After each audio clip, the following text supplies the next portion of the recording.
¿Cómo están, queridos muchachos? Partiendo un nuevo programa de Los Tres Mosqueteros, cerrando la semana, pero iniciando el mes de mayo después de una ajetreada y violenta jornada del 1 de mayo, del Día del Trabajador. Sin embargo, el capítulo de hoy día parte de una forma distinta. Durante la mañana de este viernes se registró un terremoto de magnitud 7.5 en Puerto William, ciudad de la región de Magallanes. Inmediatamente se anunció una amenaza de tsunami y recomendación de evacuar las zonas costeras para evitar la tragedia. Sin embargo, durante horas de esta tarde se ha levantado la alerta de tsunami.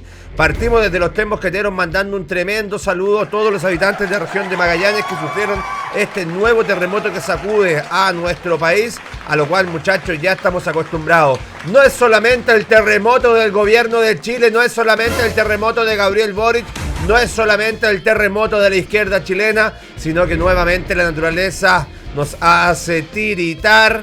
Y por eso vaya desde acá un tremendo abrazo y cariño para todos los habitantes que resistieron no solamente al gobierno de Gabriel Boric, sino que este terremoto que la naturaleza nos lamentablemente envió. Iniciamos este programa al pie del cañón, 2 de mayo, en vivo y en directo. No como el resto de los programas de la radio que están todos grabados y te he puesto que ninguno habló del 1 de mayo. A mi derecha, pero a la izquierda de su pantalla, la reina de la batalla cultural, nuestra queridísima Magdalena Mervilá. ¿Cómo está usted, amiga? Muy bien, pues aquí en este día viernes que es como un sangurucho. Lo vamos a repetir a cada rato porque estamos en vivo y en directo. Sí, pues el sangurucho, estamos en el ¿Se sangurucho. fue para Santo Domingo? No me fui a Santo Domingo, pero aquí estamos, pues, ¿viste? Bien, amiga mía. Lógico. Ya me mandó un mensaje, me dijo Pancho, voy a estar, me quedo en Santiago. Me quedé. Me quedé. Sí,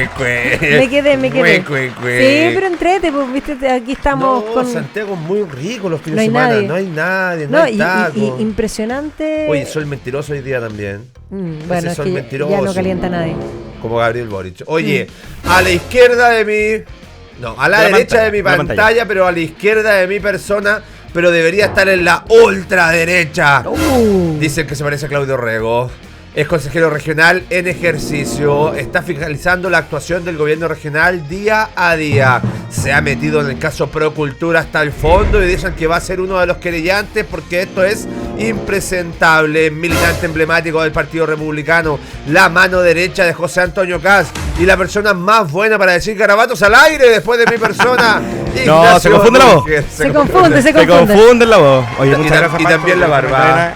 Oye, de hecho, hablando de gobiernos regionales, acá una mala noticia, porque lo que pasa con Javiera Martínez, que muchas veces ¿La que saca bien las cuentas? con la mejor directora de presupuestos de la historia, del mundo mundial. Javiera Calculadora Martínez. Porque uno pensaría que estos problemas son de asientos contables, de balance, de glosa presupuestaria, pero esto tiene incidencia real en la vida de los chilenos. Recién está gobierno reasignando recursos de los gobiernos regionales, recursos para inversión, para poder hacer caja por el problema que tienen de mala administración de los insumos médicos. ¿Por qué? Porque no hicieron bien el cálculo desde la dirección de presupuesto. Entonces, ¿dónde tienen que sacar la plata? De inversión de los gobiernos regionales en todo Chile. Sí. O sea, partimos mal el día. Sí, te lo puedo creer. Este gobierno nefasto que ni siquiera sepa calcular. Son un desastre en todo, Magno, ¿no? En todo. Sí. Bueno, la verdad es que gestión no tienen, pero tampoco tienen cuidado con, digamos, el dinero que el Estado recibe, porque no tienen conciencia de que ese dinero no les es propio.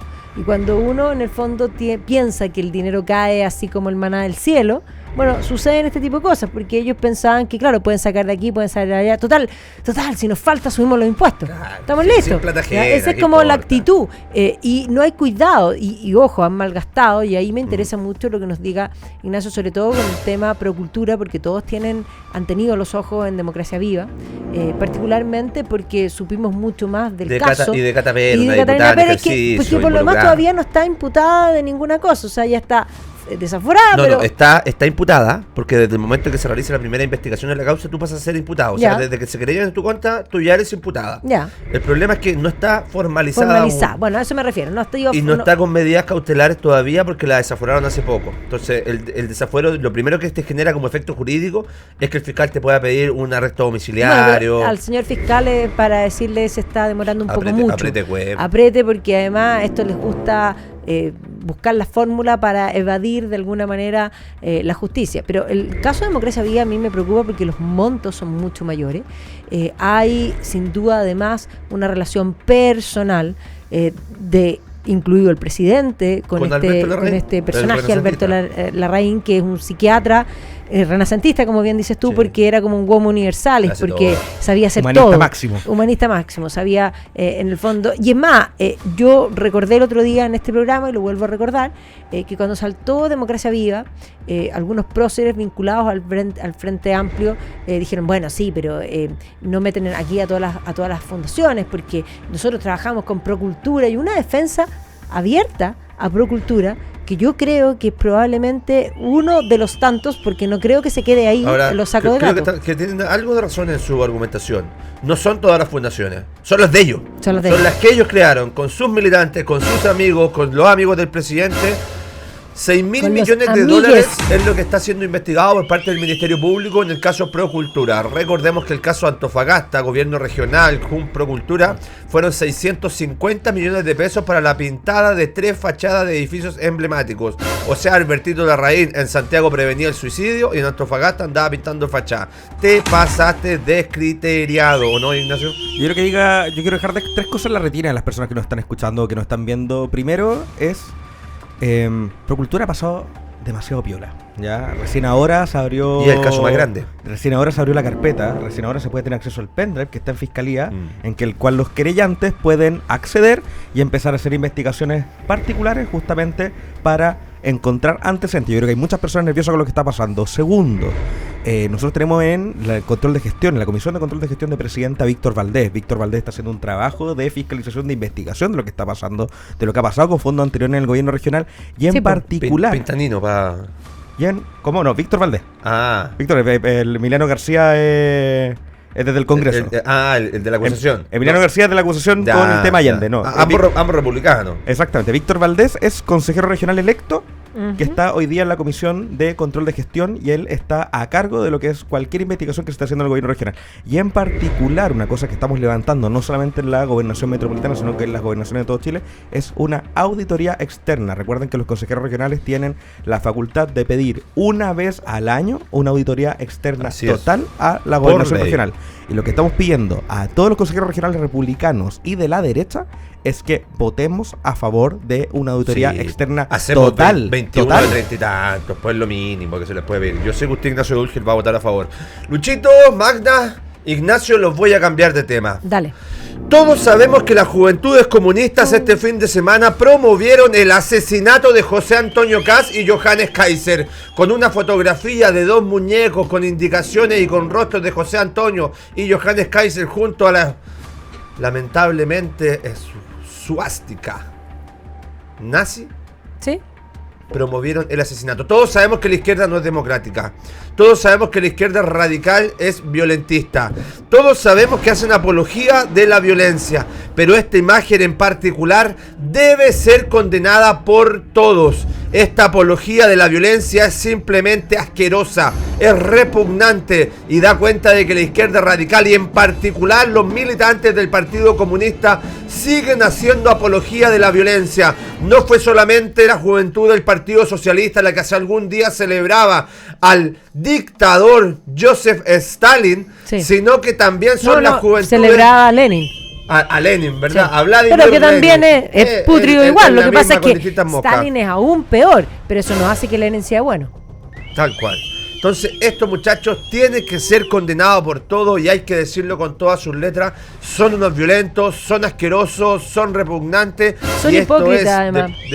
De plano, hipocresía. Son hipócritas porque la semana pasada estaban llorando por los dichos, y ahí hay una cosa, uno podrá decir que el dicho no corresponde, pero los dichos tienen contexto. O sea, cuando alguien, no sé, pues lo apremian en una situación, uno dice garabatos que a lo mejor no corresponden, o dice cosas que no corresponden, pero una cosa está del dicho al hecho, hay trecho. Y esto fue meditado. Y aquí, claro, aquí fue premeditado, pero además hay otra cosa, hay algunos que ya estaban diciendo que esperan que esto haya sido una broma.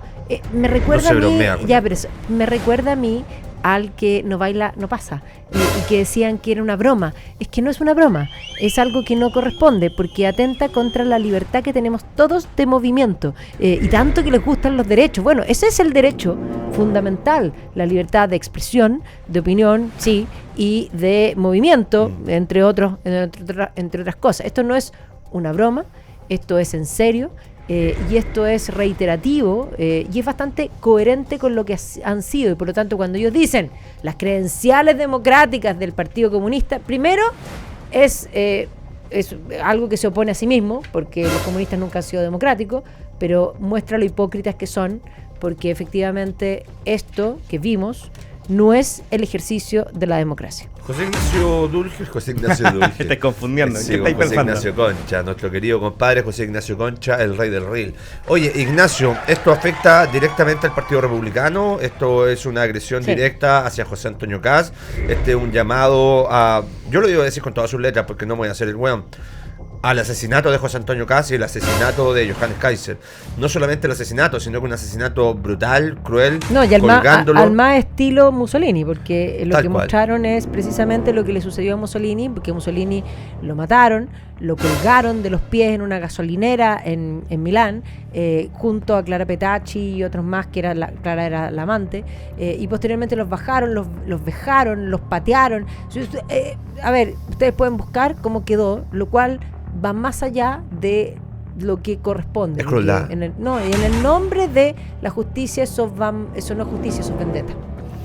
José Ignacio de nuevo. Te hago lo mismo. Es que es viernes. Está con mi mamá que viene Fernando. Ya, Claudio Rego, por favor.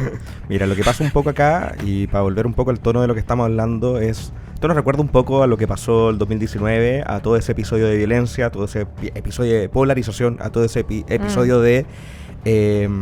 intentar erradicar al que piensa diferente.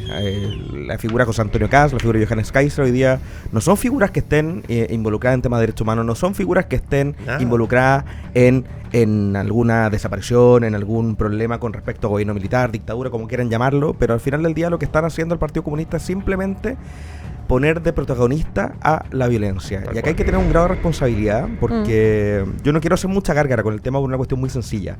La foto es nefasta. La foto es clara y distinta. Pero es clarificadora. Es violenta no solamente para nosotros que estamos metidos en esto, es violenta para los familiares de las personas, para los niños, para personas que ven esto y no entienden. De hecho, yo quiero hacer una suerte como de llamado, de empezar a decir, oye, cuando pasan estas cosas intentemos no difundirlas.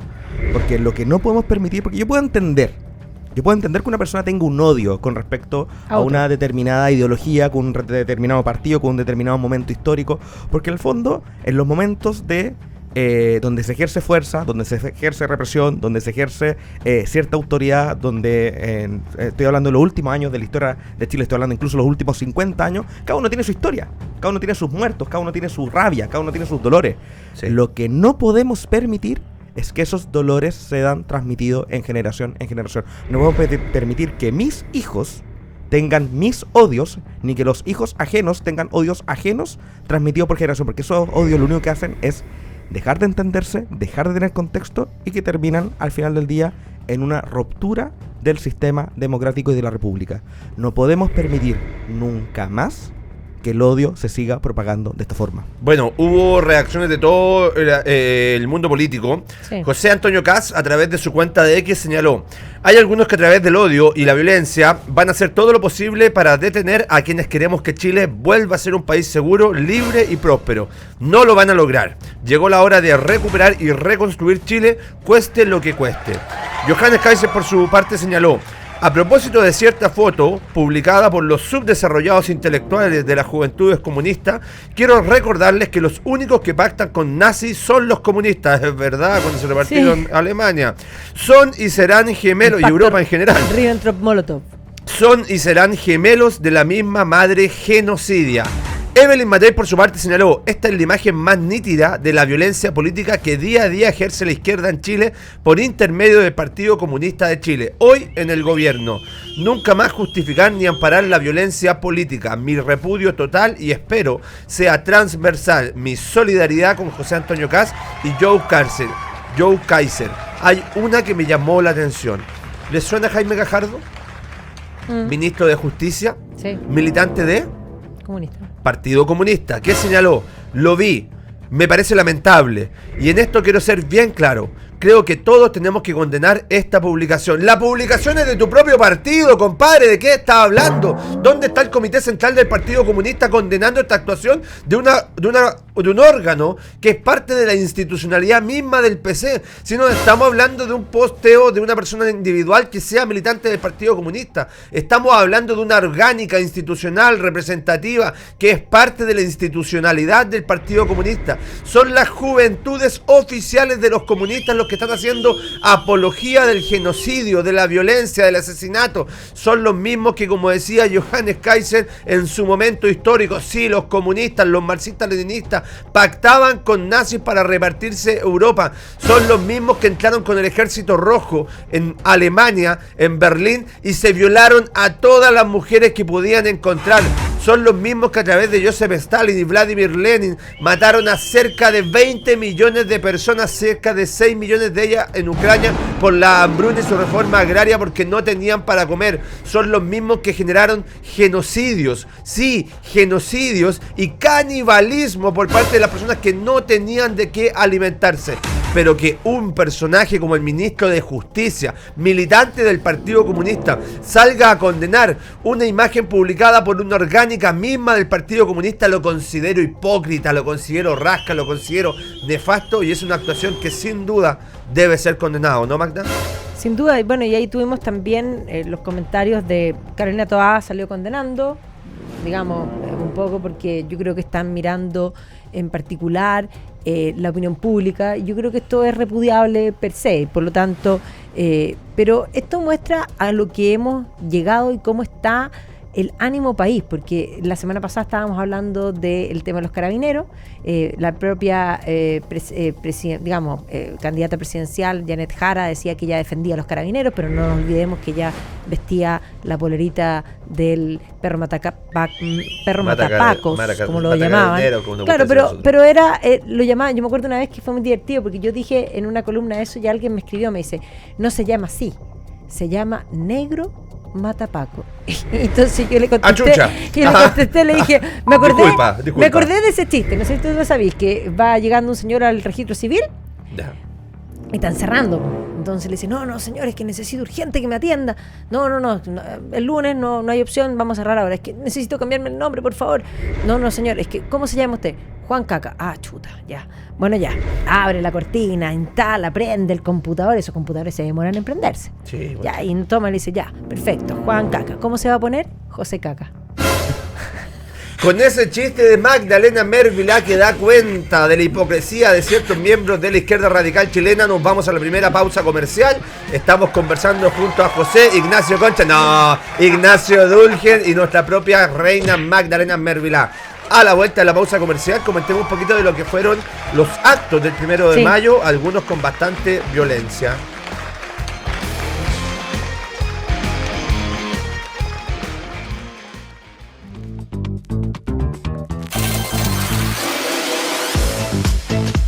LATAM Win, el mejor sitio de apuestas online que paga al toque, con una excelente atención y una experiencia de jugar como si realmente estuviera en el casino. Ponte zorro y recibe 5,000 pesos de bono sin depósito. Regístrate y gana. LATAM Win, ¿sabes? Apuestas ganas.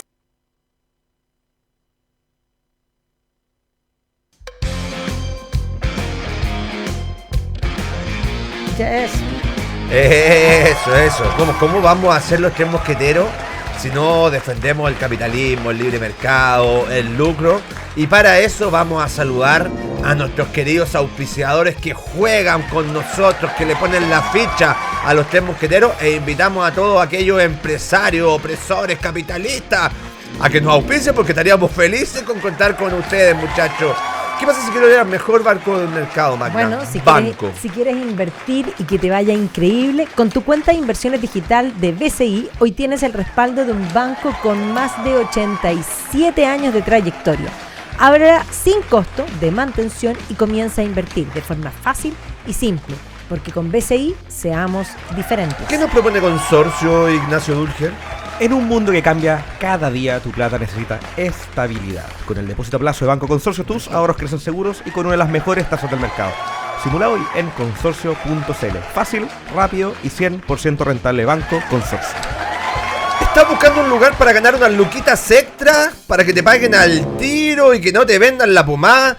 Que sientas que cada una de tus jugadas está protegida. Muchachos, no busquen más, porque en LatamWin.online tenemos todo lo que buscas y mucho más. Regístrate hoy con el código Mosqueteros y te vamos a regalar 5 luquitas para que puedas jugar sin depósito previo ni letra chica. Ya sabes, disfruta de nuestros más de 4.000 juegos que tenemos en la plataforma de LatamWin.online, porque si sabes que las juegas apuestas, de seguro ganas. Oye, quiero decir una cosa por más, favor, para cerrar el tema anterior. No, seguimos hablando de eso. Quiero hacer una distinción bien grande entre lo que es la declaración y el camino del acto. Porque estas personas, primero, un grupo bien grande que se le ocurrió que era una buena idea. Algunas personas que dijeron, ¿sabes qué? Mira, yo tengo la camisa, yo tengo el pantalón, yo tengo el traje, perfecto, ML. Mandaron fotos, grupos de WhatsApp, personas que le dijeron, qué buena idea, cabros, háganlo acá, a esta hora. Hubo toda una organización. Esto sí, no es que supuesto. Simplemente una persona media artista llega y cuelga la cuestión. Mientras están colgando estos muñecos, se toman su tiempo. Esto no se demora 5 minutos, 3 minutos. Están por lo menos, si es que son efectivos, que son eficientes, están 20, 30 minutos. Y las personas mirando, celebrando, aplaudiendo. No hay nadie en algún momento que diga, oye, esto está mal, oye, esto sáquenlo, esto no lo hagan. Por la orgánica sacan misma una de los foto, partidos. sacan una foto, sacan varias. No, sí es triste. La foto que se difunde es la que ellos mismos, esto es muy claro decirlo, la foto que se difunde es la que ellos mismos subieron. Sí, pues. Sí. Entonces, que lleguen después a decir, ¿condenamos? No. Condenen al principio, Claro. cuando están haciendo la foto. Cuando están haciendo el muñeco de paja, cuando le están poniendo la camisa, cuando le están poniendo el pantalón, condenen antes. No condenen cuando salió todo el mundo a condenar y dicen, oye, si yo no condeno me quedo abajo. Bueno, ¿cuál fue el contexto en el que se publicaron estas imágenes? El día 1 de mayo, como es tradicional, y le mandamos un saludo a todos los trabajadores de Chile que efectivamente estaban disfrutando, celebrando y pudiendo compartir con sus familias en sus hogares, se celebra lógicamente el Día del Trabajador. Ya es habitual tener 2 marchas en Santiago. Una organizada por la Central Única de Trabajadores, la CUT, que tuvo como escenario principal el frontis del Gabriela Mistral. Esa marcha se desarrolló en paz. Y debo decirlo, yo pasé por ahí y más allá de la basura, un par de rayados, que es habitual en este tipo de instancias, que lógicamente también lo condenamos. Fue una marcha que, si bien no congregó mucha gente, lamentablemente, muchachos, cada año están convocando menos gente. Hubo otra marcha que la organizó la Central Clasista de Trabajadores, que tuvo su acto central cerca de Estación Mapocho. Ahí se desarrollaron los incidentes más graves. Fue ahí donde violentistas, no digamos que descolgados de la marcha, porque eran parte de la marcha, era la marcha y era la convocatoria de la Central Clasista de Trabajadores, se enfrentaron directamente con carabineros. Quisieron agredir a nuestros carabineros, agredieron a nuestros carabineros y, no contentos con eso, atentaron contra el mobiliario público y privado, e incluso estos desgraciados fueron capaces de quemar el auto de un transeúnte que simplemente tuvo la mala suerte de pasar por el lugar. ¿O no, Magda? No, a ver, tremendo. Ahora, yo me pregunto, primero hay que hacer un poco, entender que todas estas fechas impuestas son fechas impuestas desde la política y desde la política radical, porque el día 1 de mayo, que se celebra como el Día del Trabajador, y yo creo que los trabajadores tenemos muy claro que todos los días son nuestros días, y de hecho antes teníamos días de descanso que tenían que ver con el calendario religioso, y de hecho teníamos mucho más días de descanso. Y lo que pasa es que cuando se empezó a dejar de lado y a sustituir a Dios por esta nueva religión, que básicamente es el secularismo alimenta al socialismo y el socialismo al marxismo, se quedaron sin días, pues. Y entonces hubo que inventar días, estos días, en el fondo, estas nuevas deidades, estos nuevos santos, estas nuevas conmemoraciones laicas. Y el día 1 de mayo es una de esas, que tomando una matanza en Hyde Park, básicamente, digamos, en una... Bueno, de ahí van a empezar, que es una matanza en Chicago, de hecho, en un market, en Hyde Market se llama. Y van a tomar esa fecha y la van a poner como el 1 de mayo. De hecho, tan empapado de socialismo radical está la fecha, que Estados Unidos decide no tomar esa fecha como la fecha del Día del Trabajador. Estados Unidos es el único que no celebra el 1 de mayo como el Día del Trabajador, sino que tienen otro día. Hay un Día del Trabajador, pero impuesto por el gobierno. El resto del mundo comulgó con esta fecha, que es una fecha de origen marxista. Lo mismo pasa con el 8M y todas estas fechas, que yo creo que son fechas muy complejas porque ya están marcadas de un odio político y de, digamos, teñidas de, y pensemos en las marchas de aquí, de lucha de clase. La lucha de clase nunca fue algo bueno. Central clasista de trabajadores. Por eso, la central clasista de trabajadores. A mí me parece que es absolutamente impresentable, sobre todo cuando tenemos una democracia que ha estado complicada, porque tenemos una democracia complicada en nuestro país, particularmente porque la clase política es absolutamente deficitaria, digámoslo así. No digo que todos lo sean, pero muchos lo son, y sin duda han permitido esta violencia política. Es más, cuando uno piensa en nuestro 18 de octubre, en nuestro octubre rojo, ese octubre rojo validó la violencia como una forma de hacer política. Y vuelvo al ejemplo del que no baila pasa, considerado como, ay, pero si era una broma, ¿ya? Pero no es una broma. Es fascismo. Eso es fascismo y es fascismo real, y tiene razón Axel Kaiser cuando dice que son bichos más parecidos, porque son bichos muy parecidos. Comunismo, fascismo y nacionalsocialismo son totalitarios. Consideran que el Estado debe abordar la vida total de las personas, y ese es el gran problema. Eso es contra la libertad y contra algo natural. Yo el otro día estaba escuchando, y con esto termino, una entrevista que le hacían a Johannes Kaiser, tenía toda la razón, porque hablaban de la desigualdad, y la desigualdad no es la causa, es la consecuencia del hecho de que somos todos distintos y que somos libres, y por lo tanto, cuando queremos la igualdad, la tenemos que forzar desde el Estado, y ese es el gran problema. Es una utopía.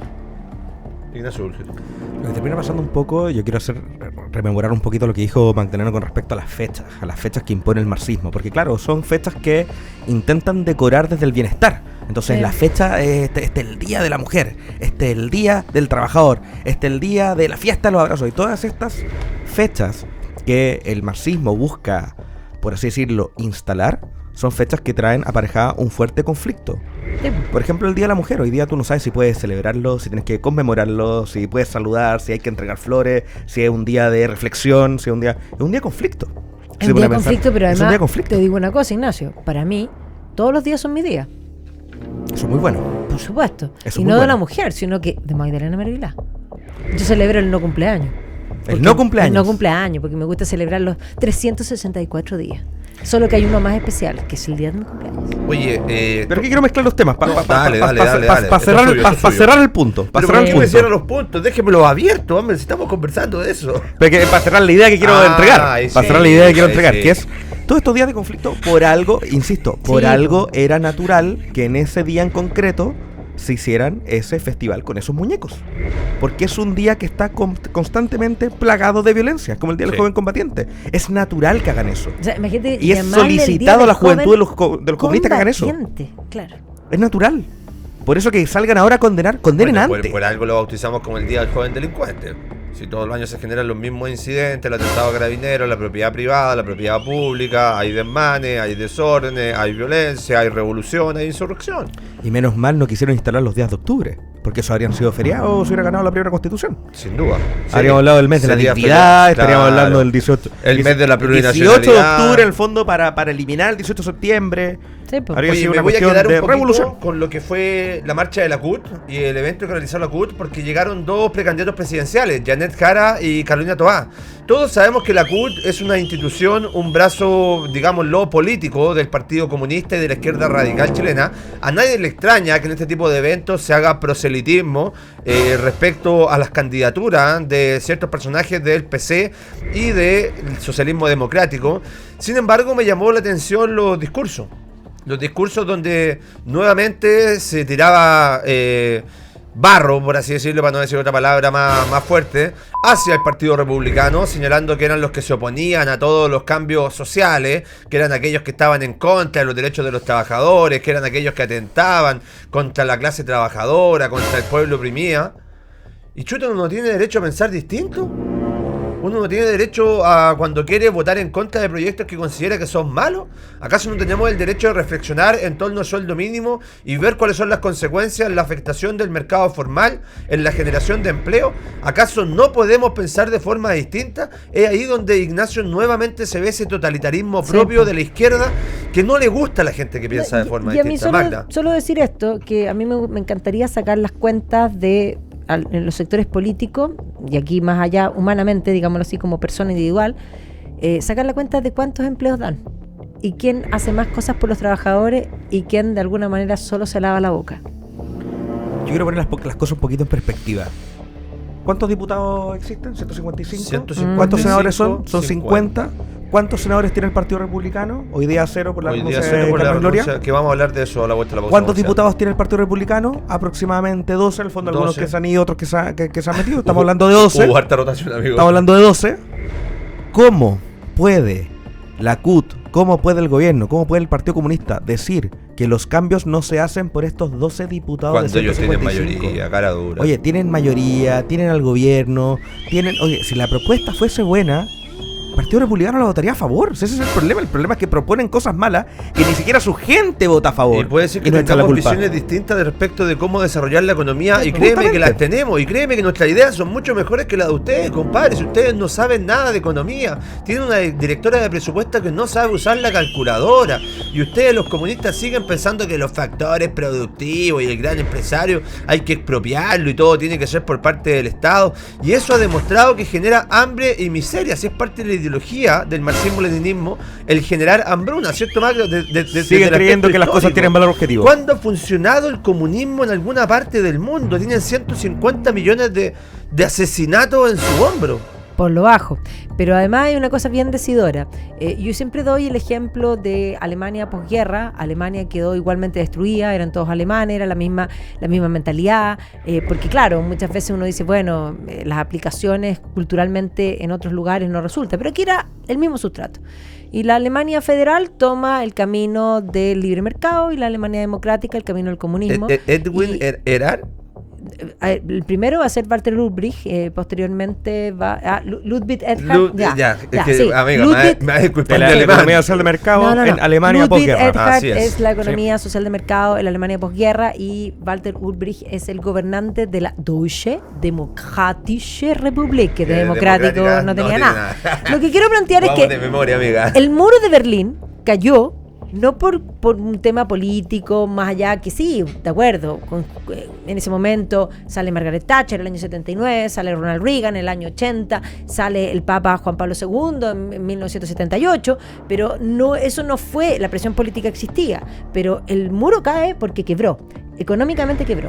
Y entonces lo que quiero plantear y que es súper importante es que sin Alemania, con alemanes que son trabajadores, los alemanes han logrado los milagros una y otra vez, no funcionó. No funciona en ninguna parte. Si no funciona ahí, no funciona. Imagínense que si no funciona en Alemania, quieren que funcione en Chile, con la mentalidad del chileno y el trabajador del chileno. A ver, y una cosa importante, cuando hoy día rajan vestidura porque Evelyn Matei llamó a la productividad es importante, porque si usted trabaja y recibe un sueldo, lo lógico es que usted aporte a la empresa. Oye, no es lo lógico que usted llegue y que prenda el computador y después se vaya a tomar cafecito y después vaya a otra cosa y que saque la vuelta y que reciba un sueldo. Eso es inmoral. O sea, si uno trabaja, uno tiene que hacer un aporte. Y por lo tanto, llamar a la productividad es lo mínimo. Porque si un trabajador no es productivo, no merece tener el trabajo.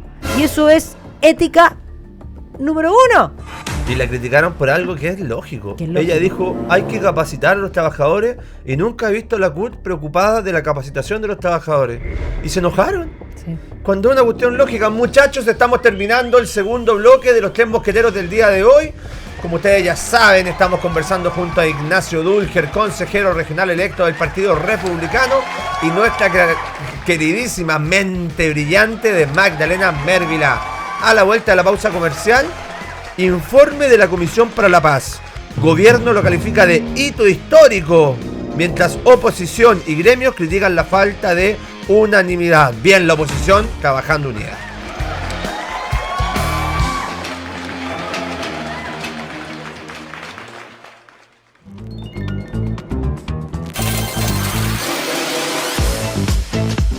LATAM Win, el mejor sitio de apuestas online que paga al toque, con una excelente atención y una experiencia de jugar como si realmente estuviera en el casino. Ponte zorro y recibe 5,000 pesos de bono sin depósito. Regístrate y gana. LATAM Win, ¿sabes? Apuestas ganas.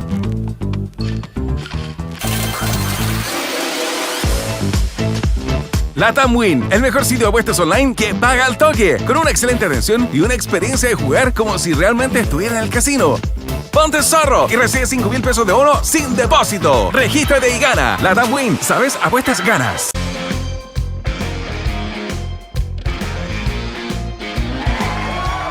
La Comisión para la Paz y el Entendimiento ha concluido su labor tras casi 2 años de trabajo, presentando un informe al presidente Gabriel Boric que busca abordar el histórico conflicto territorial en la macrozona sur de Chile. Aunque el documento fue aprobado por 7 de los 8 comisionados, no logró la unanimidad inicialmente establecida como requisito, lo que ha generado diversas reacciones en el ámbito político y social. Son 22 propuestas para, entre comillas, terminar con el conflicto de la macrozona sur, entre las que destacan 3. La creación de un catastro digital de tierras similar a modelos utilizados en países como Canadá y Australia para identificar y gestionar las demandas territoriales. 2. Una reforma integral a la ley indígena con el objetivo de rediseñar los mecanismos de restitución y compensación de tierras. 3. La elaboración de una ley de reparación para las víctimas de violencia en la macrozona sur que aborde las consecuencias del conflicto en las comunidades afectadas. Me llamó la atención un voto, Ignacio, de una senadora que terminó renunciando. Justamente. La postura del Partido Republicano ha sido súper clara a través de los años. De hecho, los primeros en salir a condenar lo que es el terrorismo en la macrozona llamarlo como tal, primero. En llamarlo como tal y en atacarlo como tal. O sea, lo que está haciendo hoy día el gobierno con los supuestos estados de excepción constitucionales que al final no están haciendo absolutamente nada. Pero el primer requisito para llegar a un buen acuerdo de paz es reconocer lo que está pasando, que es un contubernio entre lo que es el terrorismo y lo que es el mundo del narco, que está metido muy fuerte en la región. Y además unos casos aislados de robo de madera, pero en el fondo tenemos una zona ahí bien fuerte en donde prácticamente este acuerdo no se hacía cargo. Y aquí yo quiero felicitar, y aquí yo me aplaudo de pie, lo que hizo Sebastián Navellán al votar en contra, representando a los agricultores, a las víctimas y a las personas que han sido, que viven día a día, lo que el gobierno no quiere reconocer, porque ni siquiera lo reconoce. Oye, presidente de la Asociación de Agricultores Victoria Malleco, AG, o sea, una persona que lo vive día a día. Asociación gremial. Lo ve todos los días. De los santiaguinos. O sea, estamos hablando de una persona que recibe en su WhatsApp y en su teléfono todos los días algún atentado, algún robo, algún ataque, alguna amenaza. Sí. Lo ven todos los días, porque esto no es solamente los casos más graves donde muere alguien, donde se incendia un fondo gigante, no, esto es todos los días les llega algo. No es una cosa aislada, es todos los días. Y él, sentado en esa mesa, siendo víctima de todo lo que está pasando, tuvo que hacer la denuncia. Porque para él es muy fácil decirse que ya intentemos, hagamos una concesión. No puede. No puede, o sea, él no puede mirar a los agricultores y a las familias afectadas por el terrorismo a la cara y decir, oye, firmé un documento que decía que aquí no había terrorismo. Claro, bueno, de hecho, esa es una de las grandes críticas que no se reconoce, pero por otro lado... No está la palabra. No está, por eso por una parte, pero por otra parte la idea de entregar tierras, hay preguntas que tienen que ver con los genios de los cálculos. Bueno, perfecto, ¿y cómo los van a pagar? ¿De dónde va a salir ¿Cuánta plata vas a gastar? ¿Cuánto cuesta la plata? Porque, ¿cuántas son las hectáreas? Aquí vamos también, o sea, todo, porque la pregunta es la siguiente: si usted va a arreglar su casa, usted lo primero que va a hacer es pedir cotizaciones. Presupuesto. Y va a pedir el presupuesto 1, va a pedir el presupuesto 2, va a pedir el presupuesto 3 y va a ver cuánto le alcanza. Entonces usted quería hacer un ventanal gigante y empieza a cachar que en realidad ese tamaño de ese vidrio vale muy caro. Bueno, va a terminar haciéndose una ventana chica, ¿ya? Porque efectivamente uno se tiene que ajustar a la realidad. Creo que todo esto también tiene falta de sentido de realidad. Y además hay otra cosa que es bien importante. Todas estas leyes suponen, y aquí voy a tocar un punto que yo creo que es fundamental para resolver todos estos asuntos. El gran problema, bueno, todas estas organizaciones no representan al mundo indígena, el mundo indígena, mapuche, ancestral, como lo quieran llamar, porque la verdad es que se llaman indígenas porque pensaban los españoles cuando llegaron aquí que habían llegado a la India, y de ahí quedó el término, y por lo tanto no tienen ni un término ofensivo ni nada. Era la forma de llamar a los aborígenes, que tampoco hoy día les gusta que les digan aborígenes, porque hoy día les dicen las primeras naciones. Bueno, llámenlos como quieran. Pero el gran drama es la pobreza.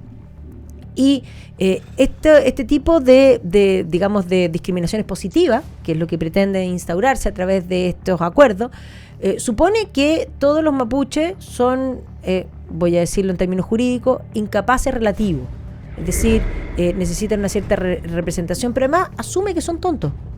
Eso es lo que parte de la base, que son algo menor. Pero no solo eso. Ellos tienen tierra, reciben las tierras, pero ellos no las pueden vender. Pero y la entonces, ¿le son propias o no le son propias? Porque si le son propias, a lo mejor alguien la quiere vender, porque el 70% de los mapuches vive en Santiago, fíjate. No, y las tierras indígenas, amiga mía, bajo la ley indígena, no son de propiedad de las personas que ahí habitan. Eso es lo que estoy diciendo. Son de propiedad colectiva, y esa cuestión genera sin duda una desigualdad respecto de la persona que quiere enajenar su Por eso estoy bien. diciendo, Sí, eso no los ayuda a salir de la pobreza. Nada. Y básicamente tampoco estas organizaciones representan al mundo indígena. El mundo mapuche en general, y aquí hay que decirlo, en su gran mayoría, son gente pacífica, todo el rato, son gente 100%. buena, son gente que trabaja en los campos del lugar, son gente que, de hecho, no sé, están integrados. Pero absolutamente. Pues entonces, estos son activistas políticos que buscan sus propias prebendas y que generan un conflicto, porque a través del terrorismo ellos han instalado un conflicto y han utilizado esta cosa para poder lucrar políticamente. Y Magdalena, fíjate en lo fuerte que tú dices, que esto te acompaña incluso estadísticamente.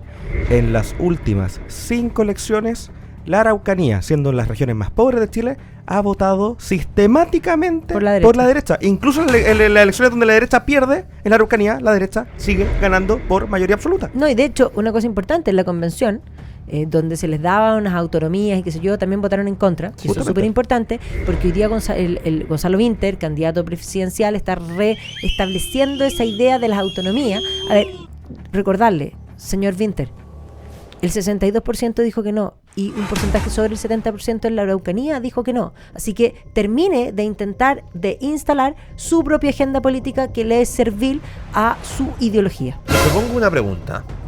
¿Alguno de ustedes piensa que en virtud de este acuerdo, que no tiene unanimidad, que lógicamente está siendo criticado por toda la oposición en su conjunto? Enhorabuena, qué bueno que la oposición esté trabajando de forma unida. Eso es algo que a mí me genera mucha, pero mucha alegría, porque estamos proyectando lo que va a ser la segunda vuelta presidencial en nuestro país. ¿Alguien piensa que con esto se va a acabar el terrorismo? ¿De verdad hay gente tan tonta que piensa que con este acuerdo van a dejar de existir los grupos armados en la Araucanía? ¿Que la resistencia lafkenche va a entregar las armas? ¿Que la coordinadora Arauco Mayeco va a entregar las armas? ¿Que van a dejar de hablar de presos políticos? ¿De verdad alguien puede creer que con esto se va a acabar el conflicto? No, pero eso es lo que tratan de instalar mediáticamente. Bueno, eso es lo que intentó hacer el gobierno, y es un poco lo que intentó hacer también Colombia en su momento cuando hicieron el acuerdo de paz, hicieron este plebiscito, intentaron vender este mismo acuerdo como si fuese la gran panacea y la gran solución a los problemas que tenía Colombia. ¿Qué pasó? Lo plebiscitaron y perdieron. Cuando no tenían ninguna posibilidad de perderlo, perdieron ese plebiscito. Aquí pasa algo parecido. No hay nadie, no hay ningún actor que crea que esto se soluciona con este documento. Es un documento infantil. Hay que decir algo para que la gente también se quede con la película clara respecto a lo que qué significa este informe. Es simplemente una propuesta, muchachos. Es una propuesta que emana de una comisión designada por el presidente de la República, que tiene por objeto entregar este informe al mismo presidente para que éste determine a su arbitrio y su voluntad cuáles serán los pasos a seguir. Esto se puede traducir en la presentación de un proyecto de ley, de decreto en carácter administrativo, pero finalmente, si se trata de un proyecto de ley, va a necesitar de los votos en el Congreso. Y ahí el llamado es clarito, ¿no? Clarito. Ojo con cómo votan sus parlamentarios. Ojo con quienes están de acuerdo a ser responsables con el gasto fiscal y aquellos que les da lo mismo y que por populismo van a estar votando a favor. Una sola aprehensión. ¿Cuál? No es ningún tipo de documento legal hoy día, porque ese documento necesitaba de la unanimidad de los miembros y Sebastián Navellán no le entregó la unanimidad a el documento en cuestión. Entonces podríamos hablar de una propuesta informal que no constituye una propuesta que puede ser parte de algún proyecto de ley o parte de algún programa. No se puede considerar como propuesta. Y si alguna persona lo utiliza de forma vinculante, podríamos estar incluso estos elementos que hablaba del soft law, que se suele hablar en materia internacional. Este documento pasaría a ser soft law, por así decirlo. Ahora, Magda, hay un punto que tú planteaste, que yo creo que es lo más relevante en esta conversación.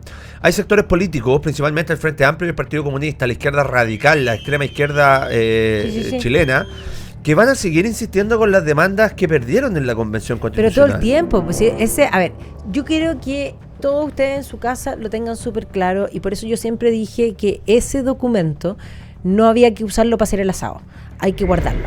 Hay que guardarlo porque ese documento nos recuerda, porque dejaron por escrito todos sus deseos.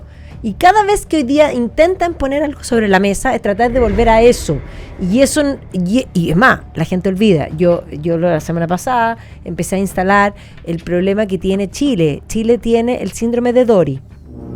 ¿Cuál sería ese, amiga? Memoria de corto plazo, y se les olvida rápidamente. Acuérdense que era un pescadito, un cirujano azul, que es más, encuentra digamos, esta máscara donde decía P. Sherman, ¿se acuerdan? Sydney, y lo repetía tantas veces. No la vi. Tienes que ver. Debo ser muy sincero. No tuviste infancia. Oye, Ignacio, la última reflexión porque nos quedan 2 minutos de programa. Súper sencillo. Tenemos que recordar siempre la frase de la persona que unifica a la izquierda y que representa de cierta forma a la izquierda. Michelle Bachelet. La Constitución, el documento al cual hablaba Magdalena, no es perfecta, pero es lo que se acerca a lo que siempre soñé. No, y una cosa que nos falta decir. Es una hoja de ruta. Por favor. Eso. Volvió a aparecer, Ahumada. ¿Se acuerdan de José Miguel Ahumada? José Miguel Ahumada era el que no quería el TTP-11. El TTP-11. Bueno, y ahora apareció la campaña de Winter. Imagínenselo ahora a él negociando, no sé, con Donald Trump. Grandes pensadores. Queridos, lo siento. Me dejaste callado. Es una tristeza. Terminamos la semana, pero estamos comenzando mayo con toda la alegría, con toda la buena onda que solamente los Tres Mosqueteros les puede dar. Estuvimos en vivo y en directo. Ahí están el resto de los programas, no de esta radio, de la otra radio, no de la Radio Agricultura. No, y está bien, está perfecto ese ruido porque es el mes del mar. Epa. Es el mes del mar. Y es importante que lo recuerden. Grande, Lucho. Tenemos nuestro principal héroe, que ya vamos a estar hablando en mayo de él. No lo olviden. Cuando nosotros éramos chicos sabíamos toda la historia de Arturo Prat. Y ustedes también tienen que conocerla porque es fundamental. Ignacio Dulger, Magdalena Mervilá, les quiero agradecer por sus opiniones del día de hoy. Colorín colorado, este cuento se ha acabado. Nos vemos el lunes. Chao.